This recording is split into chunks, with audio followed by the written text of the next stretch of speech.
யாக்கோபு எழுதின பொதுவான நிருபத்தில் 1ஆம் அதிகாரத்தில் 21ஆம் வசனம் இப்படியே வாசிக்கிறோம்.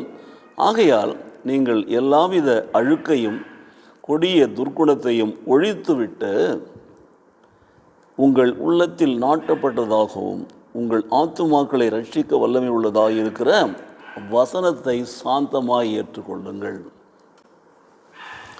20ஆம் வசனத்தை வாசித்து பாருங்கள். மனுஷனுடைய கோபம் தேவனுடைய நீதியை நடப்பிக்க மாட்டாது.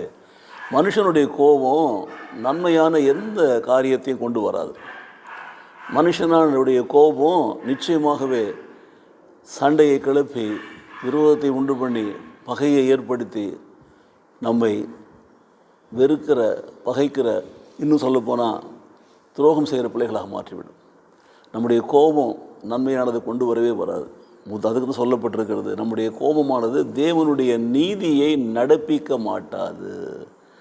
தேவனுடைய நீதியை நீங்கள் பின்பற்ற விரும்பினா தேவையில்லாமல் கோபப்படக்கூடாது, கோபத்தை காட்டவே கூடாது. சில பேர் உடனே காட்டுவாங்க. நிறைய விசுவாசிகள் மாத்திரமல்ல, மற்ற சாதாரண மக்களை விட மோசமாக விசுவாசிகள் தான் கோபப்படுவதை பார்க்கிறோம். ஏன்? வசனம் அங்கே இல்லை. அதுதான் அடுத்த வசனம் சொல்கிறது பாருங்கள். ஆகையால் நீங்கள் எல்லாவித அழுக்கையும் கொடிய துர்க்குணத்தையும் ஒழித்துவிட்டு, அதுதான் நமக்கு கோபத்தை உண்டு பண்ணுகிறது.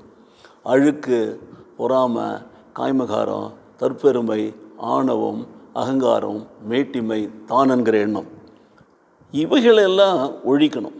கொடிய துர்க்குணம், பல்லுக்கு பல், கண்ணுக்கு கண், தீமை செய்யணும், சொன்னோடனே பட்டுன்னு சொல்லிடணும், சொன்னோடனே அடுத்து நான் அடிச்சிடணும், உடனே பழிக்கு பழி வாங்கிடணும், துர்க்குணம் இதெல்லாம் ஒழித்து விட்டு உங்களுடைய உள்ளத்தில் நாட்டப்பட்டது, எதனால் நாட்டப்பட்டதாய் பாருங்கள், நாட்டப்பட்டதாயும் உங்கள் ஆத்துமாக்களை ரட்சிக்க வல்லமை உள்ளதாகவும் இருக்கிறார்.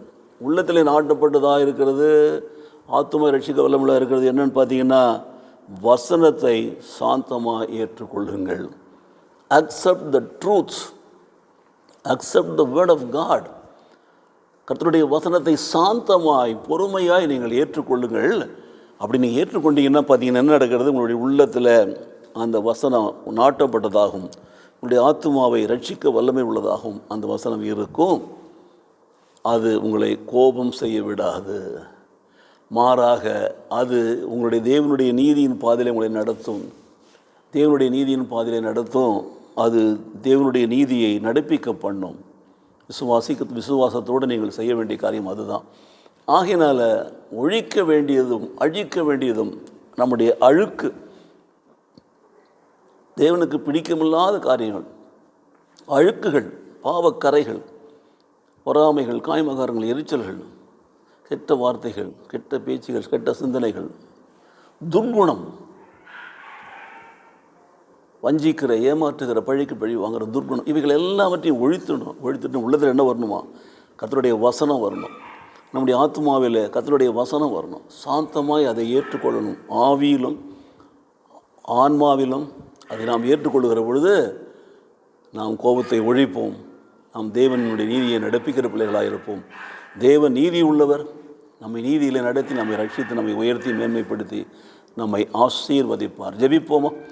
நேசிக்கிற நல்ல பிதாவே, கோபம் கொள்வதில் நாங்கள் தாமதிக்க வேண்டும் என்று கற்றுக் கொடுத்தவர், கோபம் கொள்வதனாலே தேவனுடைய நீதியை நடப்பிக்க முடியாது என்று கற்றுக் கொடுத்தவர், கோபம் கொள்வதற்கு பதிலாக எங்களுடைய எல்லா அழுக்கையும் துர்குணத்தையும் ஒழித்துவிட்டு சாந்தமாய் தேவனுடைய வார்த்தைகளை ஏற்றுக்கொள்கிற பொழுது அந்த கர்த்தருடைய வசனம் எங்கள் உள்ளத்தில் நாட்டப்பட்டதாகவும் எங்களுடைய ஆத்துமாவில் ரட்சிப்பின் வல்லமை உள்ளதாக இருக்கும்படி கர்த்தர் எங்களை நடத்துவீராக, ஆசீர்வதிப்பீராக.